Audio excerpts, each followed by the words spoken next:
आइए आज आप सब सुनेंगे अहोई अष्टमी व्रत की कथा। कार्तिक माह के कृष्ण पक्ष की अष्टमी तिथि के दिन अहोई अष्टमी का व्रत किया जाता है।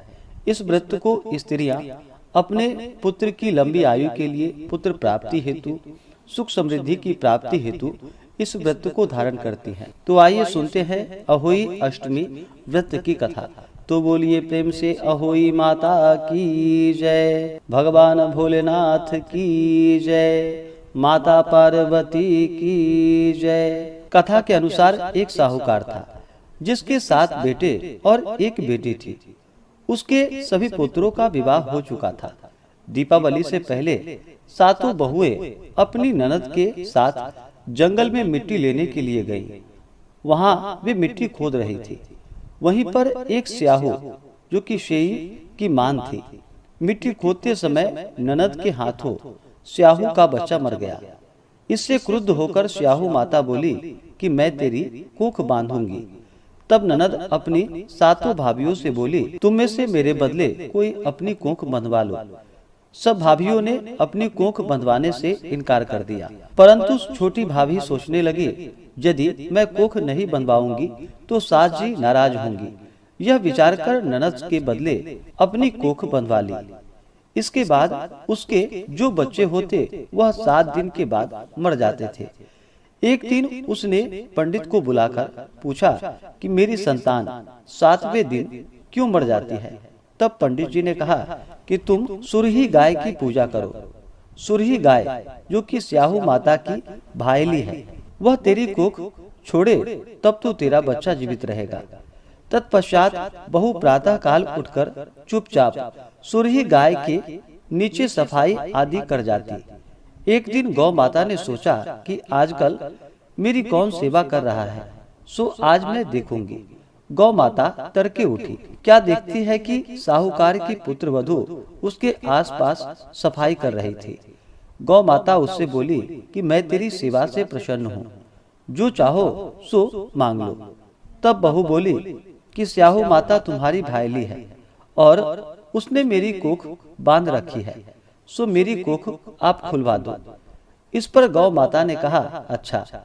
यह कहकर गौ माता समुद्र पार अपनी भायली के पास उसको लेकर चली। रास्ते में कड़ी धूप थी। वे दोनों एक पेड़ के नीचे बैठ गईं। थोड़ी देर बाद एक सांप आया और उस वृक्ष पर एक गरुड़ पक्षी के बच्चे को डसने लगा। साहूकार की बहू ने सांप को मारकर ढाल के नीचे दबा दिया और बच्चों को बचा लिया।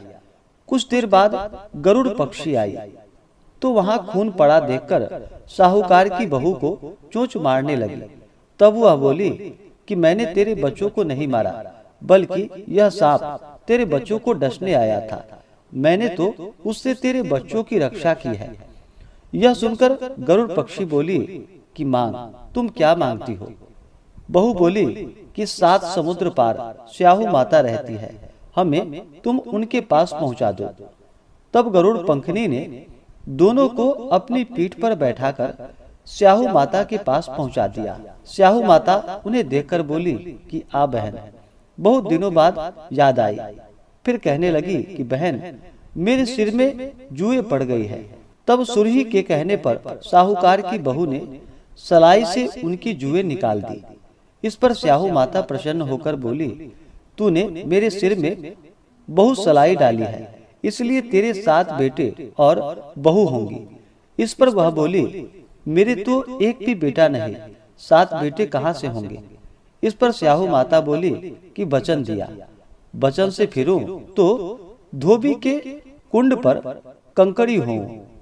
साहूकार की बहू बोली कि मेरी कोख तो तुम्हारे पास बंद पड़ी है। यह सुनकर स्याहू माता बोली कि तूने मुझे ठग लिया। मैं तेरी कोख खोलती तो नहीं, परंतु अब खोलनी पड़ेगी। जा, तेरे घर तुझे 7 बेटे और बहुएं मिलेंगी। तू जाकर उद्यापन करियो, 7 अहोई बनाकर 7 कढ़ाई करियो। बहू लौटकर घर आई तो वहां देखा 7 बेटे और 7 बहुएं बैठे हैं। वह उन्हें देखकर बहुत प्रसन्न हुई।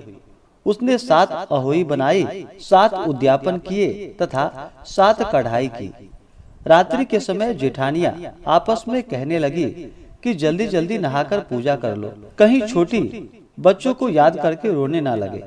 थोड़ी देर बाद उन्होंने अपने बच्चों से कहा कि अपनी चाची के घर जाकर दिखाओ कि वह आज अभी तक रोई क्यों नहीं। बच्चे ने जाकर कहा, चाची तो कुछ कर रही है, खूब उद्यापन हो रहा है। यह सुनते ही जेठानियां दौड़ी दौड़ी घर आई और पूछा कि तूने कोख कैसे छुड़ाई।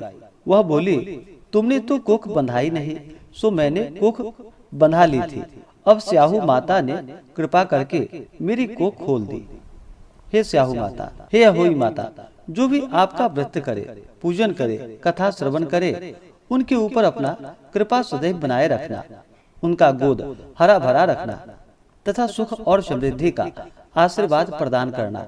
तो बोलिए प्रेम से अहोई माता की जय, भगवान भोलेनाथ की जय। ऐसे ही ज्ञानवर्धक जानकारियाँ प्राप्त करने के लिए इस चैनल पे अगर आप नए हैं तो चैनल को लाल बटन दबा करके सब्सक्राइब करें, साथ में बेल आइकन घंटी को दबाएं ताकि मेरे वीडियो का नोटिफिकेशन आपको समय से मिलता रहे।